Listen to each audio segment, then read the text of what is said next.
All right, all right, all right, all right. So welcome everybody. This is another episode of The Full Set. My name is Didi Delgado. I'm your hostess with the most ex. And I am here with my esteemed colleague, Nkenge Browner. Nkenge, welcome to The Full Set. How are you?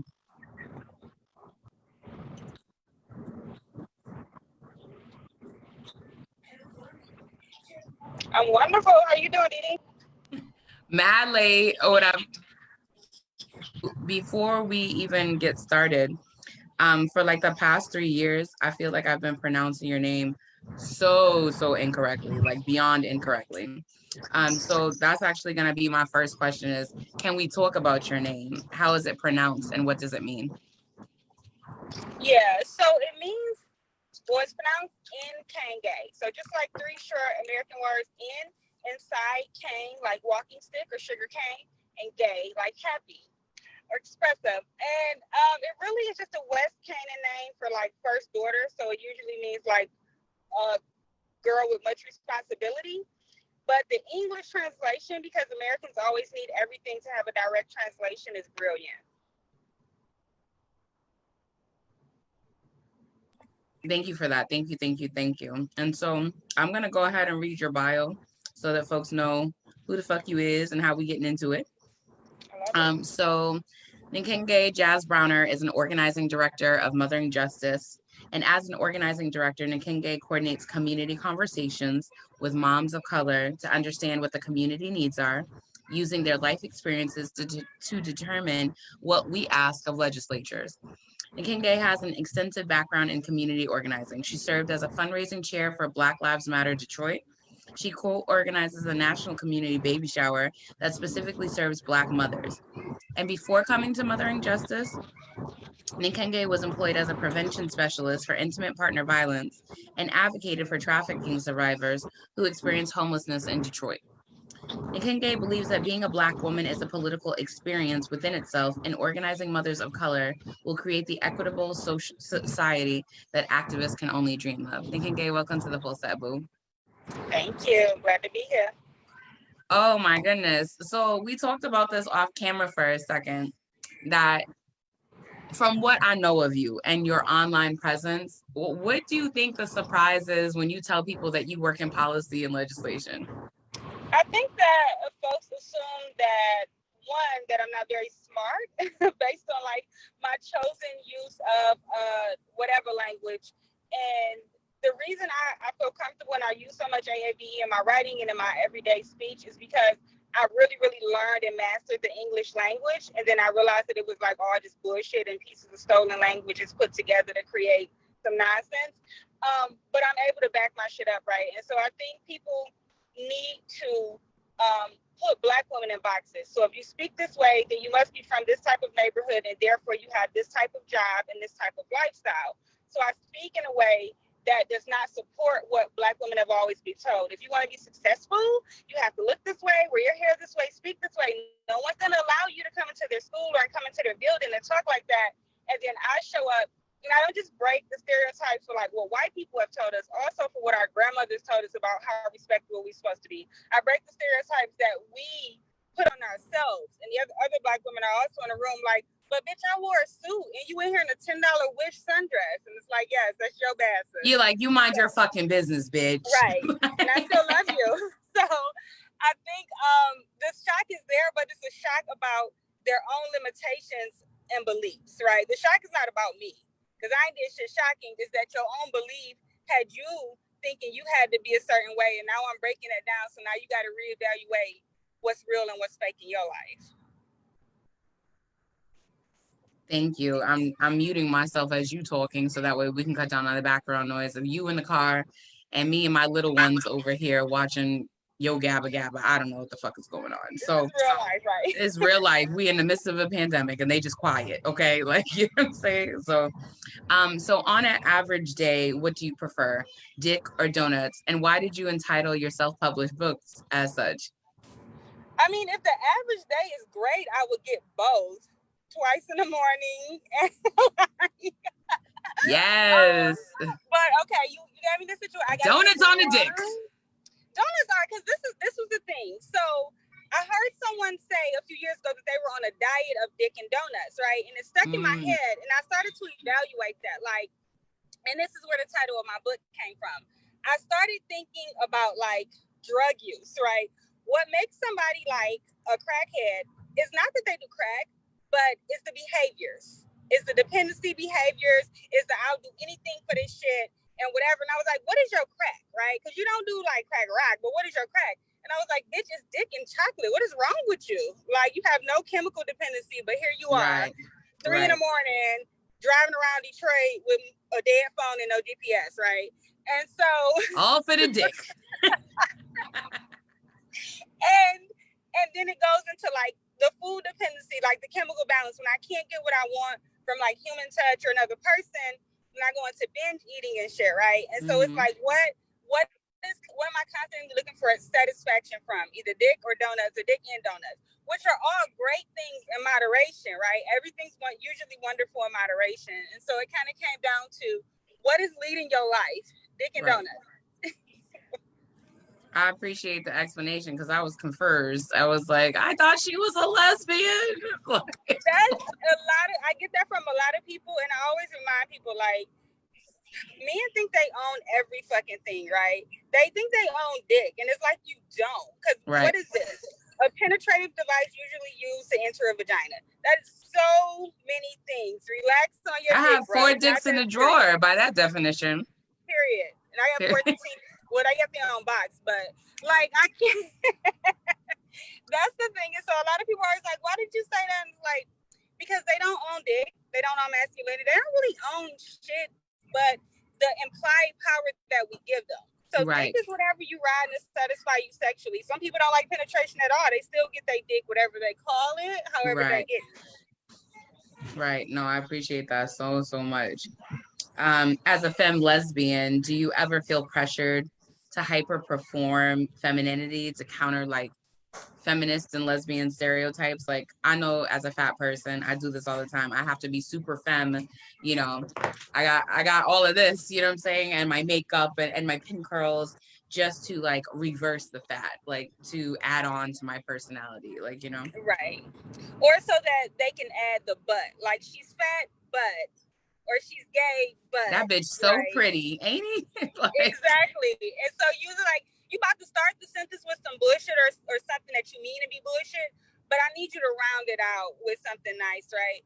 And so I think I'm just a like hyper feminine bitch by nature. I don't think I ever hyper perform there, but I hyper perform in other areas, right? So like I have to be extra with the housekeeping or extra witty or extra smart and have this degree and do this, because when the attack comes, which I know it's coming, when someone is saying something to whoever in my life about me, then I need them. I felt like I had to give my parents and other people something to kind of like defend my existence with. Like, well, your daughter's like a gay. gimmick?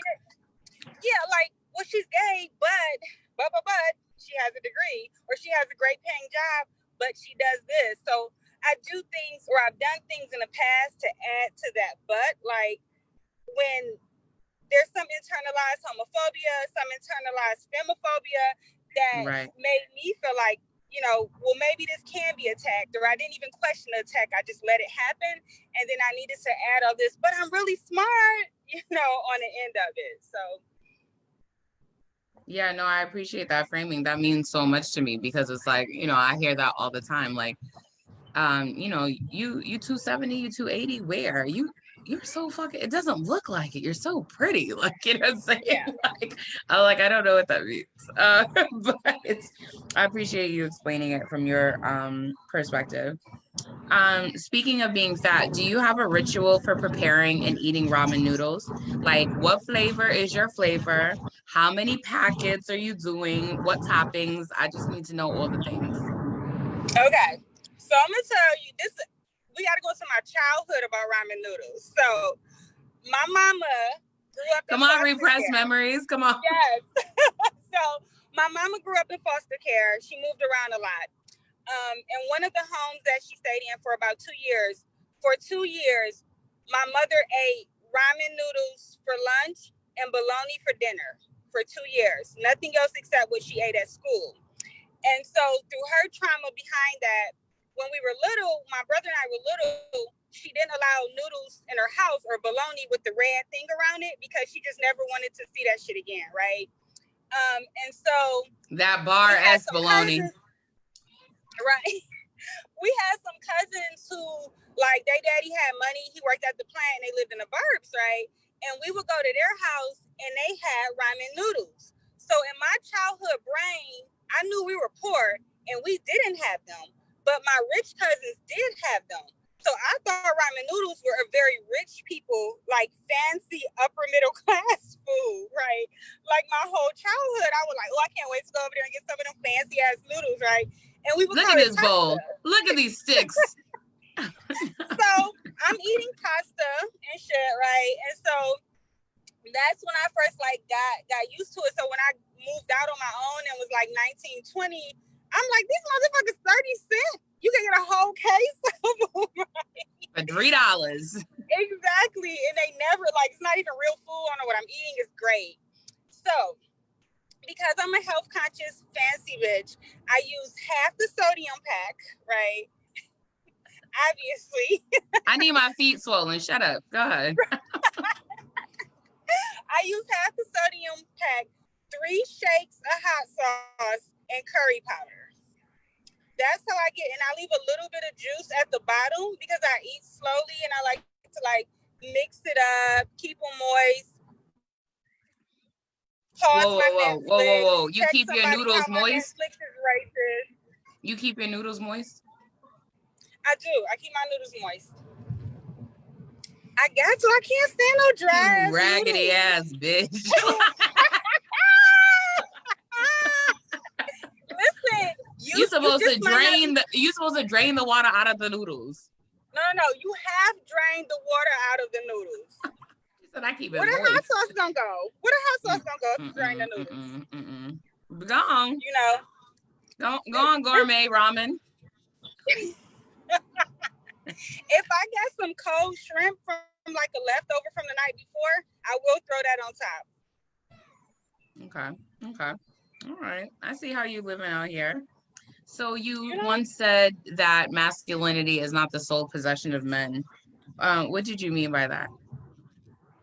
Yeah. So, and I talk about this in my book, but this is a thing that comes up a lot where men hit on me, and it's not because it's anything great about me, just because men just want to have everything, and they always hit me with this because I date studs or masculine identifying or masculine of center women, and they're always like, well, if you gonna date a woman that look like a nigga or a man, why don't you just date a man? It's like, I don't have this conversation with them because they're not ready for it.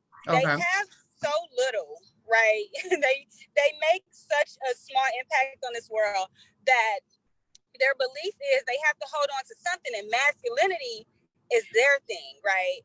And it's not. It's an energy. We all harness some of it to different varying degrees, right? And so women who are masculine of center, women who are masculine identified, don't necessarily want or desire to be men.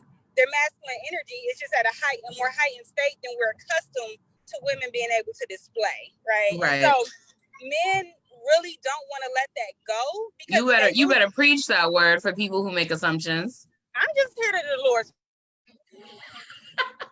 Okay. If we take, like, if they didn't have their masculinity to stand on, and they understood it just to be an energy that varies and that moves around and shows up in different spaces in their life, then what would they have left, right? Like, and so challenging that is too much for them. But when they come to me and challenge the idea of, if you want a woman that looks like a man, then why not just date a man? Then I have to remind them that you don't own masculinity. I'm not dating women that look like men. I'm dating people that have high-end masculine energy because that's what I'm into. And just because you're a man doesn't necessarily mean that you have masculine energy. You might feel like a bitch to me, really. So, just saying. So, we're not going to do that. Okay. All right. Thank you for explaining that to me. Because I was wondering, and I read an article about the origin of the word stud, and we don't have to go into the origin, but I I feel like, do you think that there's an overlap between trans men and studs? Because sometimes I get the impression that the term stud was way ahead of its time. So I feel like through what I've been Are you a studologist? That's really just what I want to know. No, honestly, I am. Yes. I try not to brag on my degree. I knew it. I knew it. I knew it. I think from what I've been taught from the trans community and specifically trans men, I wouldn't say that there's any overlapping. I think that both parties could definitely usually possess a heightened amount of masculine energy, but I think, two different situations, two different identities. And I wouldn't want to, I feel like it would be not an attack, but it would be in some form, I don't know, like not fully acknowledging a trans man's masculinity or trans man, not even his masculinity, but his personhood, his identity, to say, well, kind of like a stud, so I don't see the overlap. I'm asking because in my experience, a lot of stud lesbians that have since transitioned, which is fine. Like, I mean, I'm not here. I'm just asking, is there an overlap? Because I feel like they have then come into their personhood, as you say, and then they've decided that they are actually trans. And so, like, it's just been an interesting journey for a lot of my friends to see it. Like, you know what I'm saying? So I wanted to know from you, like, have you ever felt like it's very interesting because a lot of studs do identify as women. So I appreciate the framing around masculinity and who it belongs to and who it doesn't. And I appreciate that. So, speaking of men, we know that men, all of them is trash, right? So are studs trash? Does their socialization or identity as women make them trash light? And does it even matter at this point? Yeah, so are they yeah, so I felt like you was ready for that question. Scientifically speaking, yes, studs are trash. That's not my opinion. That's what the study showed us. And yeah, so here's the thing. It doesn't matter because trash is going to be trash. And I do think that it's important to notate. So let me say this for the straight women that are watching. Okay, tell us. How y'all doing? It's been a while since we've talked. So a lot of times I get this in my family, even in my homegirls, and I hear it, I see it on the internet, where folks will say things like, men ain't shit, I'm about to get me a girlfriend, or whatever the case may be. And I always make sure I respond, and you're going to get played by a bitch over here. Because, and that's what... I wasn't expecting that. I choked on my chicken. Get your chicken out. Nothing is worse than getting played by somebody you don't really fucking like in the first place.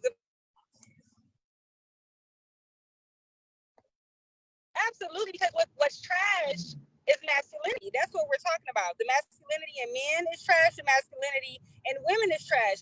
My masculinity, no matter to what low diluted percentage, is trash. When I do trash shit, that's my masculine side showing up for the most part, right? And so it doesn't matter. There is no lesbian stud savior that's gonna save you from bullshit. If you fucking with fuckboys, if you fucking with somebody with a heightened amount of masculinity, you're gonna deal with some bullshit.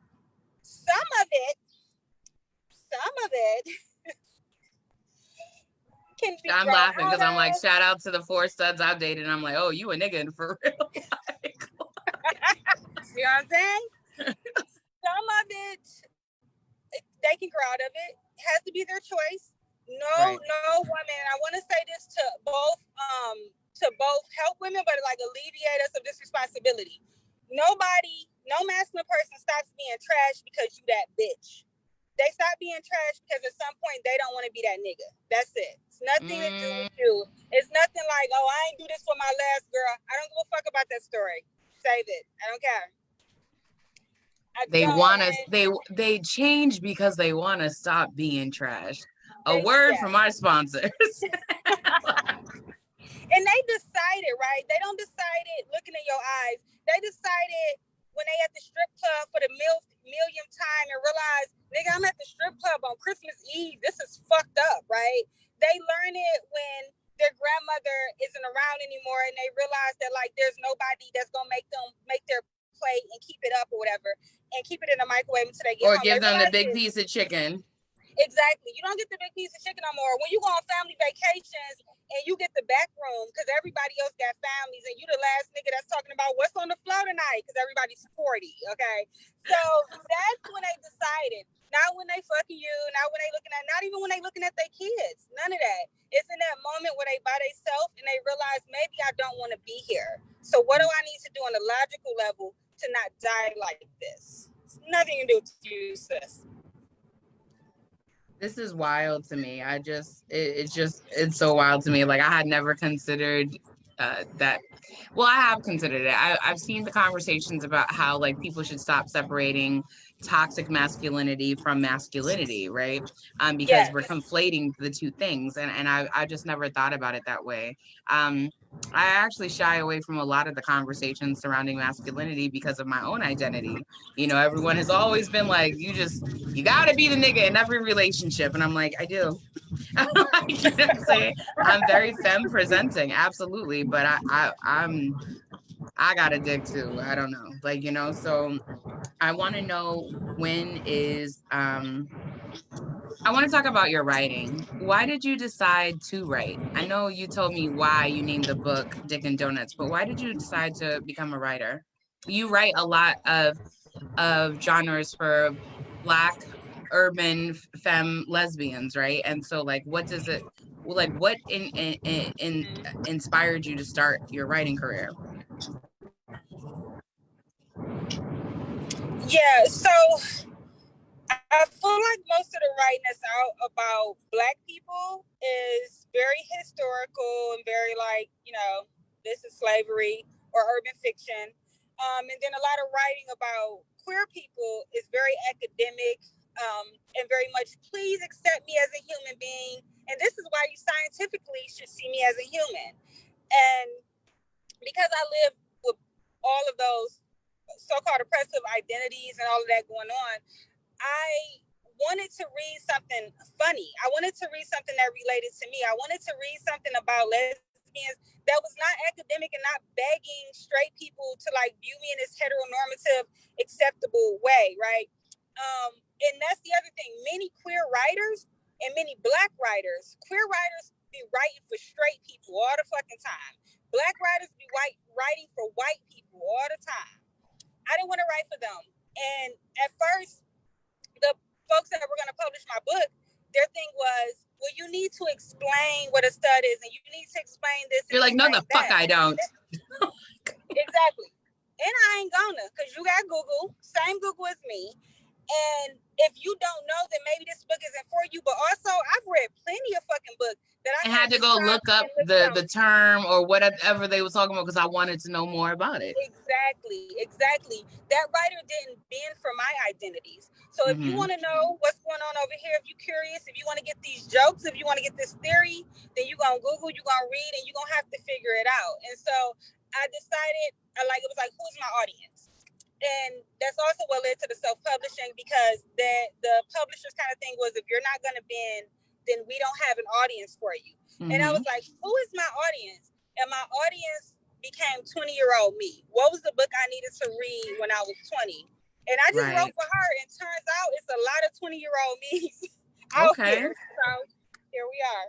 No, I appreciate you even like delving into that, because I know that when I was out here like looking for a publishing home, a lot of people did not want to fuck with me. They were like, you're very outlandish. This is extremely outrageous. We're going to get sued. I was like, fine, I'll publish it on Medium.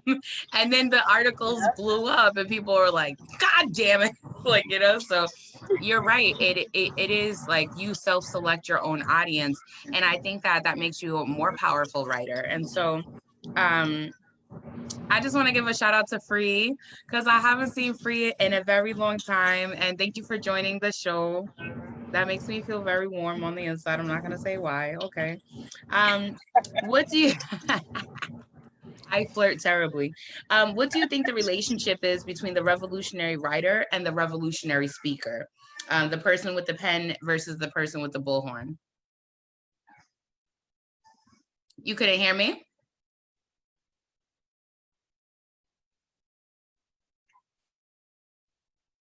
Nkenge. Can you hear me now? She's like, I can't hear you.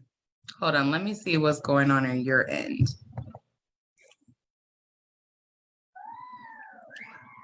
I can't hear you. Can you hear me? You can't hear me? Can you do me a favor? Can you hang up and join back again? Let me see if I could type to her in the chat. Hold on one second, y'all. Technical difficulties with all of my folks. Can you hang up and join the call again, fam? I might even have to send this on Messenger. Oh, okay. All right. You seen it, sis. You seen it. So while we wait for Nkenge to come back, I'm very grateful for folks who are just joining in or for folks who have been here since the beginning. If y'all have any questions for Nkenge, now would be the time to ask. She is the author of Dick and Donuts, and she works in Mothering Justice and all the things. And this bitch is connected to audio, so she's back. Yes. Yes.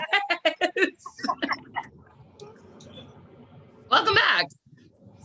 It's been a long time. No? Yes, you look amazing. Whatever this light is, keep it gully. Keep it gully. Keep it gully. Thank you. Ain't nothing but God. Okay. So the question I had asked before you got rudely interrupted by your 5G and your coronavirus was, what do you think the relationship is between the revolutionary writer and the revolutionary speaker? Who, the person with the pen and the person with the bullhorn? So I think that the person with the bullhorn has more freedom to modify and change what they're saying based on where they are and based on the information that they have at the time, and even in the moment. And I also think that the person with the bullhorn has a very deliberate job. I'm going to get on here. I'm going to move this crowd in this very specific way. The person with the pen, once you write it and you give it out to the world, you no longer own it. So in 10 years, if all of your opinions change, there's no way to even kind of announce that without people in some way no longer believing in you. So knowing that once you put this out in the world, that it's going to become a part of your identity, even as your identity changes. And you also don't come in with such a mission as the bullhorn, right? You come in, I'm going to give you this theory, these thoughts, and what you do with them in the privacy of your home or your bookshelf or whatever, that's your own thing. I'm not moving you to do anything but join me on this ride. And once the ride is over, what you do with the information is on you. Okay. Thank you. Are there any other are there Black lesbian writers or artists, activists that you follow? Like, what does lesbian representation look like on today's internet streets? So here's the thing. Uh-oh. Uh-oh, no. I feel it coming. No. I realize that I'm supposed to say, like, argue, Lord, and I'm going to say all these certain people, right? Not based on you, but based on the question of what it is. Okay, let us have it. Let us have it. Listen, my favorite queer activist is Nkenge. She ain't shit times 3. She ain't shit. I love it, right? I love it. Have you seen my reenactment videos? I know practice word for word. No, I have not. But now I'm going to tag you. I got to go check it out. Because she does not, first of all, she gets on here. She's an artist. She does what she does, right? She does not give in to respectability politics on either side. Like, she's not a good man or a woman. She's just out here fucking up, like, all over the place. Like, I hate it here. I don't go to the school, bitch. I love it. And she's just a fucking mess. There was a recent video, I don't know if you saw, a fan saw her in traffic and stopped her. Oh, yeah. And then, like, the cops arrested the fan. Like, yeah, I heard about this. Yes. But what happened? Okay, did she hit the fan? Did she hit the fan? Did she hit her? Yeah, that was my question. Did she hit her? Because I heard that the security was trying to, like, separate the fan from Young and May, and then like the cops arrested the fan. It was just wild. No. The one I saw, they didn't get wild. They pulled the fan over, and Young and May also pulled over with her crew. First of all, she's drunk as a motherfucking skunk in the daytime. That bitch stay with Henny and hoes, don't she? I love her. Follow her. Like, you know, at her core, it's something going on there. And it's like, I want to hug her and heal her, but then she's going to stop being a nigga that she is. So I'm going to just let her keep going. But she stayed there and she's like yelling at the cops and she's getting, of course, the niggas with her, they got to extra show they loyal. So they yelling too. And they, you know, calling the cops all type of names and going off. And she turning the camera on like, yeah, that's my fan and we don't leave nobody out, and blah, blah. And she's like slobbing drunk, right? And I love it because her activism, this bitch ain't with no trainings at all, right? Her activism was, I'm going to stay with this woman. I'm going to do the only thing I know how to do in these situations. I get loud. I cuss niggas out. If they weren't cops, I would probably shoot them or try to run up. And I'm going to keep my camera going because I know that sometimes that leads to a bit of a forward move toward a win for us, right? And it was so beautiful, but she's not who you would call to lead any movement. And I love people that don't play into respectability politics, right? I love that she's nobody's safe gay friend either, right? She's not, and I love Lena Waithe. I'm not against her in any way, except she a cheating ass nigga too. But don't go there because that was my surprise question. I fucking hate you. You take it over the interview. It's not my show no more. But as an artist, I appreciate her, but she feels very safe. Like you could take her around some white grantors and still get your check. You can't take Young M.A. no motherfucking where. She can't even come over while the kids woke, okay? I love it. I love it. You can only see her between the hours of 9:45 and 7:15 a.m. I can't say she's my favorite activist right now. All right. So we're going to play the game that I had set up for us since you an asshole anyways. Okay. I got some word association, right? I'm going to say a celebrity's name and you just start speaking whatever comes to mind. Are you ready? I'm so ready. Lena Waithe. Cheating ass nigga with a fade. Okay, that's it. I'm done. That was the game. Thank you for playing.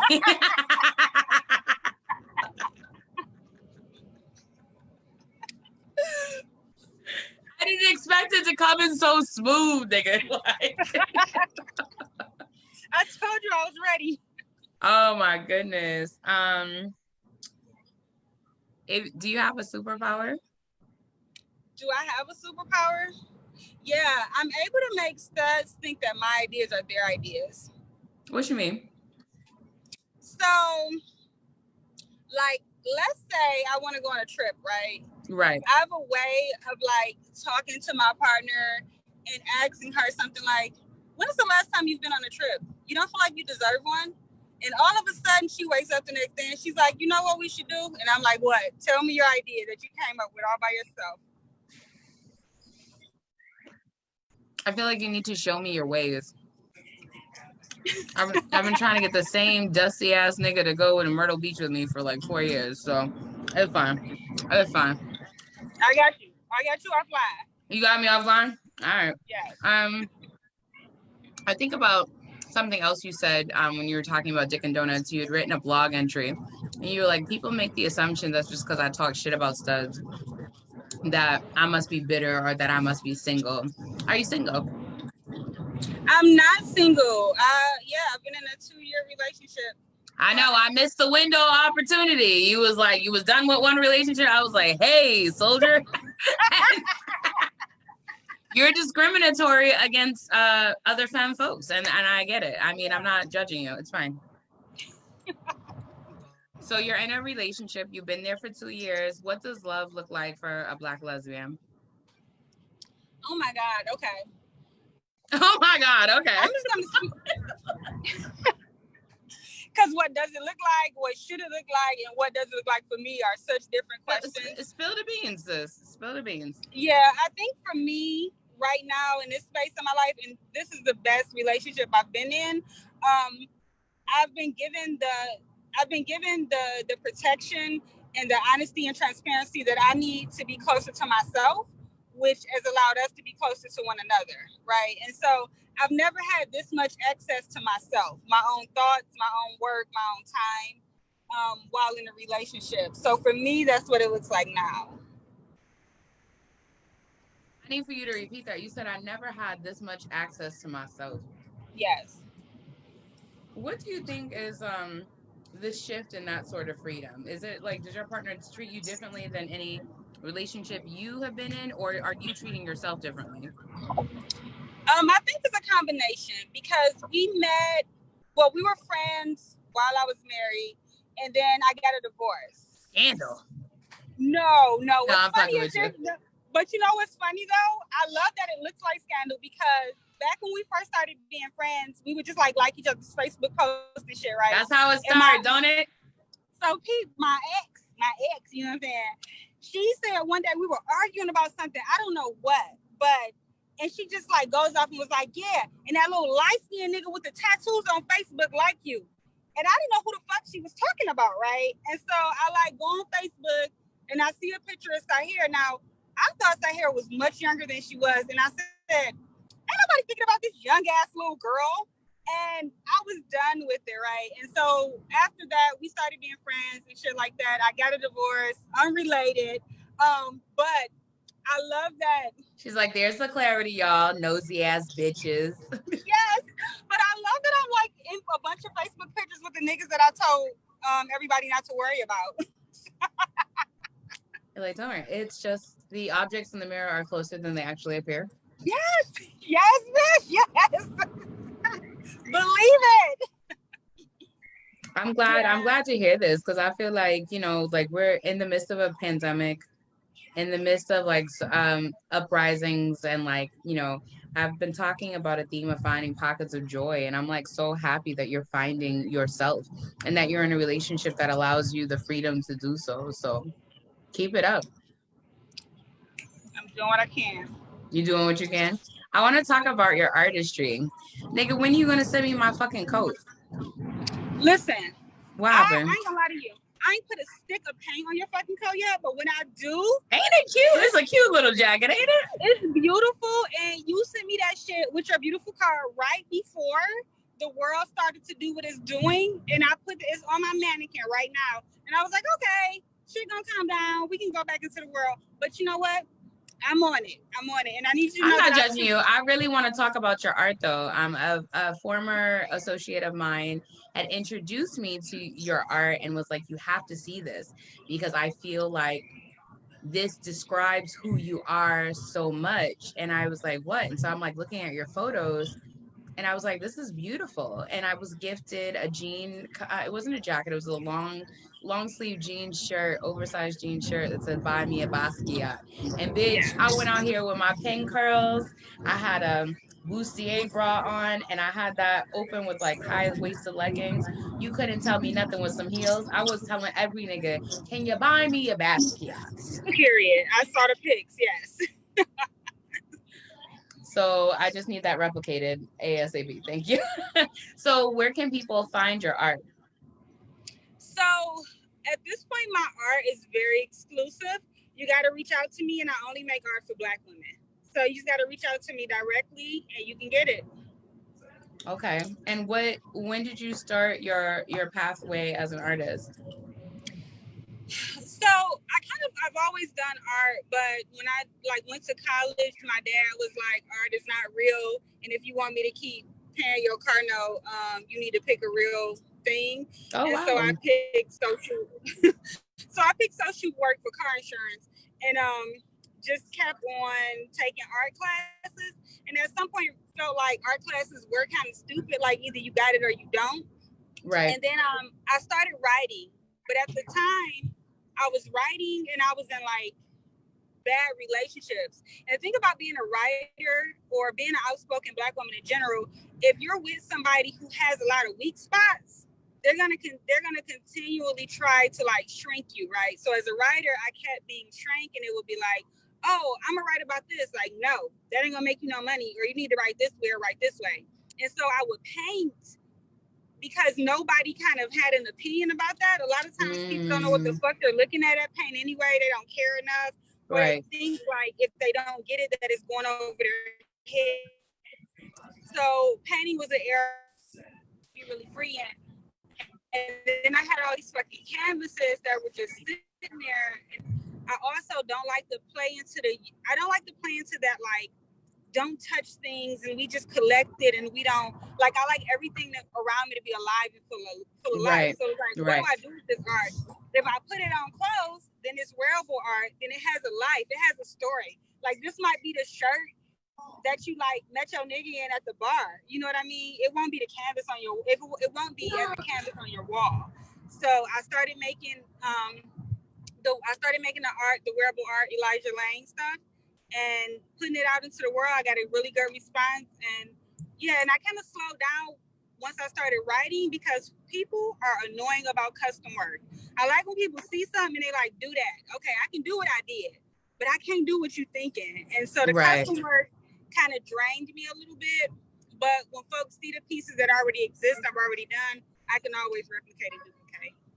I'm so excited to hear this. Thank you. Now I want to talk to you about Mother Injustice, because I already know my coat is about to be fire. So let's talk about Mother Injustice. What made you get involved in Mother Injustice? Bitch, I didn't even know you had kids. I mean, yeah.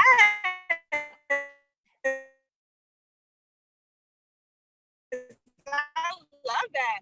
2 kids because I don't know why I did that twice. And it's so weird. I always like look at like most of my coworkers are straight. And I'm like, I get why you have kids. Like you was trying to get some dick, like you ain't really do your calculations right and you ended up with a baby. But I fucked up my calculations. I ain't gonna lie to you. I ain't gonna hold you.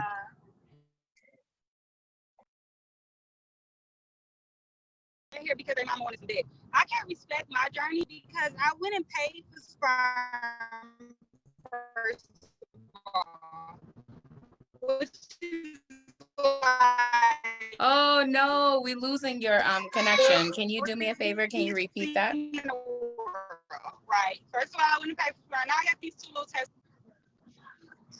I have a 12-year-old.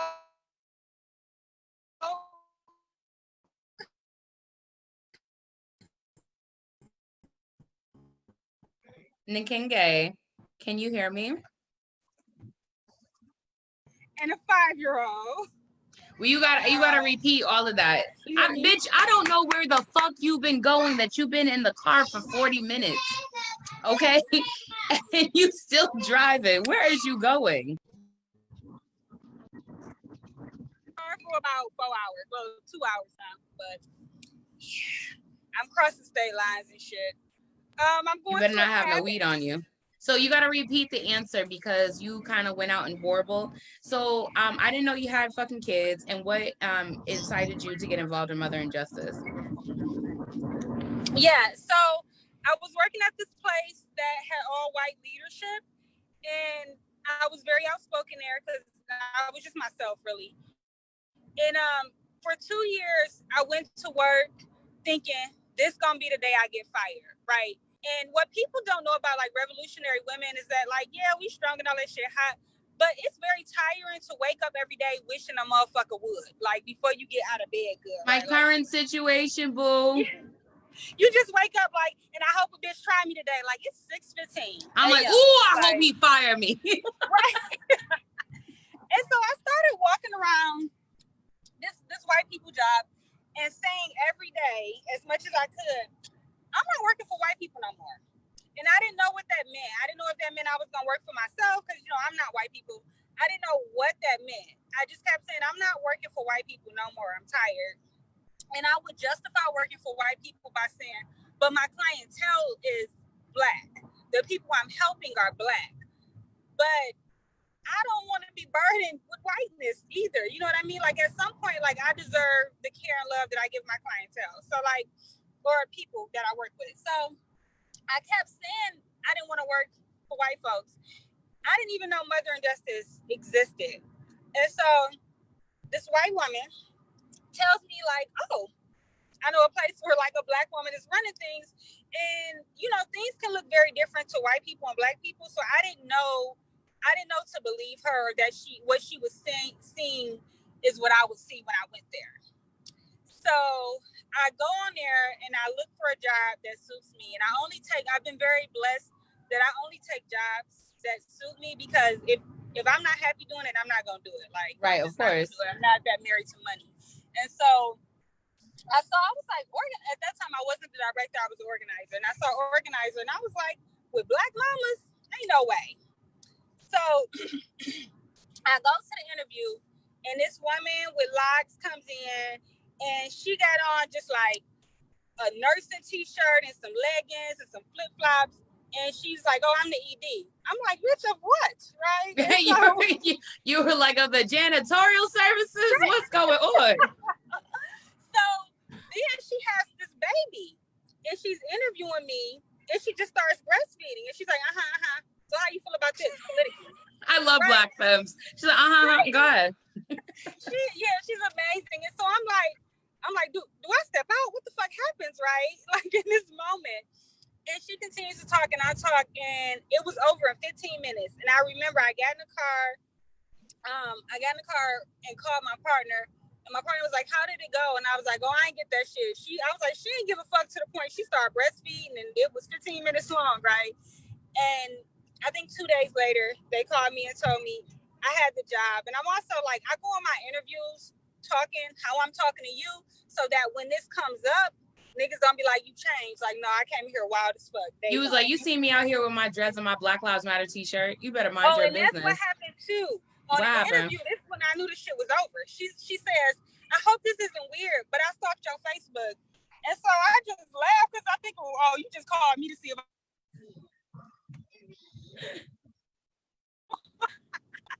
She said that, I thought it was over. But she loves outspoken Black women. She is an outspoken Black woman. And her work is more political. I'm more like, fuck legislators, power to the people. And then we find that medium of, power to the people, but also how do we get some shit on the books? Thank you. And I know I appreciate it because you reach out to me and like several other Black femmes and was like, y'all should get involved in this. And I was like, absolutely not. I read it and I was like, voting legislation. But I also think that those things are important to some people. And I guess I'm trying to, when I say that, when I say Black Lives Matter, I mean all Black lives, even where it stops at Hotepery, or even if it stops at, but if we could just make Black people vote, like, you know what I'm saying? Like, and so that's why I actually am going through committing to the course, like I'm committing to this conversation. And so I appreciate you for organizing, which on your website you say, I organize Black women. And like, I wanted to ask you, as an organizer, do you ever feel like,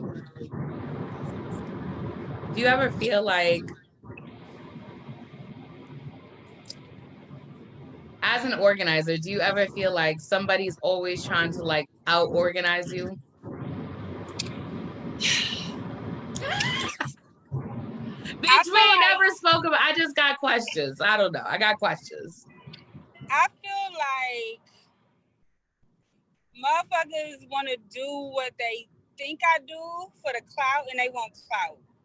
And so I think once people really get into it and realize it's a lot more work than games, then they don't really want to. So do they want to?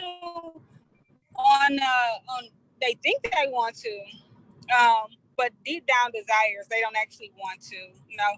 And if they do, I'm not sure. At the end of the day, if you out organize me, we still all win. So I think thank you for saying that. Somebody write that down for me. If you out organize me, we still win. About that at like 2 a.m. That's just amazing to me. I appreciate that framing, because it's like, I really like that you unpacking the respectability conversation, because like, look at me, I'm uncomfortable now. I'm like, okay, she a real hood bitch. So when you started unpacking the respectability conversation, I'm like, that's what needs to happen, because we get in these rooms and we peacock each other like niggas do, like straight men do, like they posture. You know what I'm saying? I feel like we peacock each other, and we gotta prove who's in the room, who's got what degree, who's been doing shit for the longest. And I'm like, but is we winning though? Like, you know what I'm saying? Like, is we doing it together? So I appreciate that. Yeah, and sometimes when people get to running down their credentials, I actually get worried, and that's why I intentionally do shit like don't put degrees on bios and shit like that, because bitch, what does it matter? You right here right now with me. So what does it matter? And when people tell me, I've been 20, 30 years in the game, well, why the fuck you ain't do this work before I got here then? Since you been here with your old ass. Like, I don't I'm minding my business. I can't even take part in this conversation because then somebody's gonna feel like I'm talking about them. So anyways, I appreciate your commentary. I think it's very valid. I want to ask you a question that I ask all of my guests. I gotta skedaddle, but I wanted to ask you, is there something that you would like to talk about that I haven't asked you yet? Or is there something that you surprised I didn't ask you? And then also, who would you like to see on the show? I am 1 second, finding the charger. Yep. I'm surprised you didn't ask me anything about sex. I've never had an interview where lesbianism came up so much and sex really didn't. People always I really try not to sexualize Black lesbians. It's not my jam. I can appreciate that. I mean, I do, but I appreciate you not doing it. Okay. And who do I want to see? Let me see. I want to see a Black masculine woman on. I want to see, like, they don't ever say shit to me, but what about films? And it's like, nigga, you tell me. I don't know shit. So yeah, I would love to see that. Okay. Thank you. Thank you very much for that. I will take that under consideration. I've been thinking about running a program as part of the show where, like, in between the actual episodes, I have small snippets called Speak Now or Forever Hold Your Peace, because I'm getting married on July 11th. And I want all my exes to come and just do a brief synopsis, and so I appreciate you. Y'all, this has been another episode of The Full Set. I hope Nkenge has an amazing evening, and we will talk to y'all later. Oh, okay. I was already closing out, but I was like, we lost. We lost. I'm sorry. This is ghetto. Double booking myself and shit. I'm in somebody else's car begging for charges and shit. I'm sorry. What would you have? Say hi. Hi. Hi. That's Egypt. So yes, I realized. Yeah. You was to the first baby I had in my arms. You was like, hey, Egypt. I was like, Egypt ain't this little no more. Okay, your soda. Okay. In my defense, light-skinned people look alike. No, all light-skinned people look alike. We look alike, sis. So anyway, we do. I love you. I'm so glad we had this conversation. I've been trying to catch up with you for a minute, and I hope that you have an amazing evening driving to Tuscaloosa or wherever you're going to. Okay, like fucking country ass from Detroit, So I love you, and I hope that you have an amazing evening, babe. I love you too. I appreciate your art, and I'm gonna send you pictures from my cabin in a few hours. Thank you. I'll talk to y'all soon. Peace. Drive safely. Right. Will do. Bye.